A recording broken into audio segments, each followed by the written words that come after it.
Assalamualaikum warahmatullahi wabarakatuh. Selamat pagi kepada teman-teman dan Bapak atau Ibu dosen yang saya hormati. Nah, sebelumnya perkenalkan, nama saya Citra Kristiantika. Saya dari kelas 3A Manajemen dengan NPM 0211244164. Nah, sebelum mulai ke pembahasannya, saya ingin bertanya dulu nih. Nah, pernah nggak sih kalian itu melihat teman kalian yang dibully, terus respon kalian apa? Nah, kalau respon kalian hanya diam saja, itu tidak benar ya teman-teman, karena dengan diam itu malah membuat bullying makin terus terjadi seperti itu. Nah, materi yang akan saya bahas saat ini yaitu bullying di dunia pendidikan. Nah, bullying itu masih sangat sering terjadi teman-teman di dunia pendidikan. Bullying itu bukan hanya dari fisik, verbal, tetapi juga sekarang bisa dilakukan lewat media sosial, yaitu cyberbullying. Nah, bullying bukan hanya dilakukan melalui perkataan misalnya mengejek, terus misalnya melalui kekerasan seperti memukul, menindas, tetapi sekarang melalui media sosial kita juga dapat membuli seperti memposting hal yang buruk, terus juga berkomentar tidak baik dan men-share video-video yang belum tentu kebenarannya. Kenapa sih bullying itu bisa terjadi? Nah, masalah ini tuh sering banget muncul karena komunikasi yang salah. Nah, sebagai contoh di sini tuh kadang kita sedang bercanda dengan teman kita. Misalnya kita niatnya hanya untuk bercanda, tetapi teman kita mungkin perasaannya sedang tidak baik seperti itu. Nah, dimana ketika teman kita merasa sakit hati, itu juga salah satu bentuk bullyingnya teman-teman. Nah, makanya di sini saya akan membahas gitu ya, apa sih yang perlu kita pelajari supaya tidak terjadinya bullying ini. Nah, makanya disinilah pentingnya komunikasi bisnis. Sebelum pembahasan, saya akan membahas apa sih etika media sosial. Nah, etika media sosial itu mencakup prinsip-prinsip yang membantu kita berperilaku dengan cara menghormati orang lain. Nah, ini tuh berarti tidak hanya memposting konten yang jujur dan bermanfaat, tapi juga kita menghormati pandangan, hak, dan perasaan pengguna lain di platform tersebut. Nah, sekarang kita tuh masuk ke bagian nilai-nilai dalam bisnis komunikasi.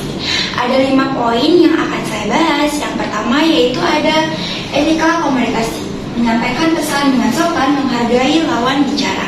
Nah, di sini tuh tentang cara ngomong yang sopan, gak menyinggung, dan tetap menghargai orang lain. Misalnya kalau ada teman yang salah, kita tuh bisa menegur dengan baik, bukan di depan orang banyak, tetapi diomongin secara dua arah atau personal. Terus yang kedua yaitu di sini ada keterbukaan, transparansi, komunikasi jujur tanpa menyinggung pihak lain. Di sini tuh artinya jujur dan apa adanya, tetapi kita tuh harus tetap menjaga perasaan orang lain. Nah, kita tuh tidak perlu membohongi ataupun tidak memberikan hal fakta supaya tidak menyinggung hal lain, tapi tuh kita bisa mencari cara gimana sih komunikasi ini yang baik gitu supaya orang tersebut tidak tersinggung. Nah, yang ketiga di sini tuh ada empati, memahami perasaan orang lain sebelum bereaksi. Nah, ini tuh penting banget ya kita tuh untuk memahami perasaan orang lain. Nah, kadang tuh orang sedang tidak memerlukan nasihat, nah kita tuh cukup mendengarkan seperti itu. Terus yang keempat di sini ada profesionalisme, mengendalikan emosi dan komunikasi. Nah, di sini tuh maksudnya kita tuh saat berkomunikasi tidak perlu emosi, terus juga tidak perlu gampang tersinggung dan tidak perlu marah gitu ya apabila sedang diberikan nasihat gitu. Nah, di dunia pendidikan ini bisa diterapkan waktu kita sedang mengadakan kerja kelompok. Nah, terus juga misalnya diskusi. Jadi misalnya terdapat perbedaan, kita tuh dapat mencari jalan tengahnya. Terus di sini yang kelima tuh ada tanggung jawab sosial, menciptakan lingkungan komunikasi yang membangun dan tidak merugikan. Nah, di sini tuh misalnya kalau kita melihat teman kita yang dibully, kita tuh jangan hanya cuek gitu ya, tapi juga kita dapat membantu. Terus juga misalnya kayak kita melaporkan kepada pihak-pihak yang emang berwenang gitu ya. Terus habis itu juga kita tuh dapat berperan gitu menciptakan lingkungan komunikasi yang sehat. Buat menerapkan itu semua tuh nggak gampang gitu ya, masih banyak banget tantangan yang kita hadapi. Nah, misalnya kayak yang pertama di sini tuh maraknya cyberbullying di media sosial gitu. Semakin gampang gitu ya teman-teman untuk kita melakukan aksi bullying. Yang kedua yaitu di sini adanya kurangnya pelatihan komunikasi empatik. Maksudnya di sini tuh kita tuh harus belajar cara berkomunikasi yang baik gitu. Nah itu tuh menjadi tantangan yang cukup besar bagi kita ya. Karena mungkin kita namanya tuh ingin seru-seruan tapi malah menyinggung perasaan orang lain. Nah yang ketiga tuh ada budaya senioritas dan candaan kasar yang masih dianggap wajar.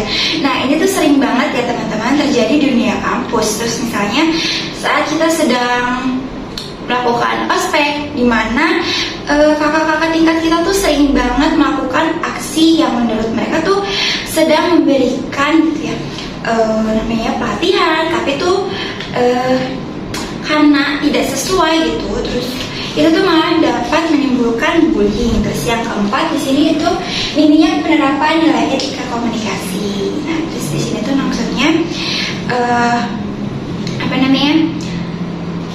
komunikasi itu dianggap hal remeh gitu. Padahal komunikasi itu hal yang sangat perlu kita pelajari dengan baik dan benar. Lalu gimana sih cara mengatasinya gitu ya? Nah di sini tuh ada beberapa hal yang dapat kita lakukan bareng-bareng gitu ya teman-teman. Yang pertama tuh kita dapat memberikan pelatihan komunikasi etis dan empatik. Nah misalnya tuh bisa lewat seminar, workshop ataupun diskusi di dunia pendidikan. Terus yang kedua di sini ada menerapkan prinsip komunikasi bisnis, etika, empati, profesionalitas dalam kegiatan sehari-hari. Nah misalnya tuh balik lagi gitu ya teman-teman. Contohnya dalam diskusi maupun kerja kelompok gitu. Nah kita tuh bisa melakukan komunikasi secara sopan, terus juga menerima pendapat orang lain. Terus yang ketiga di sini tuh ada membangun forum komunikasi terbuka.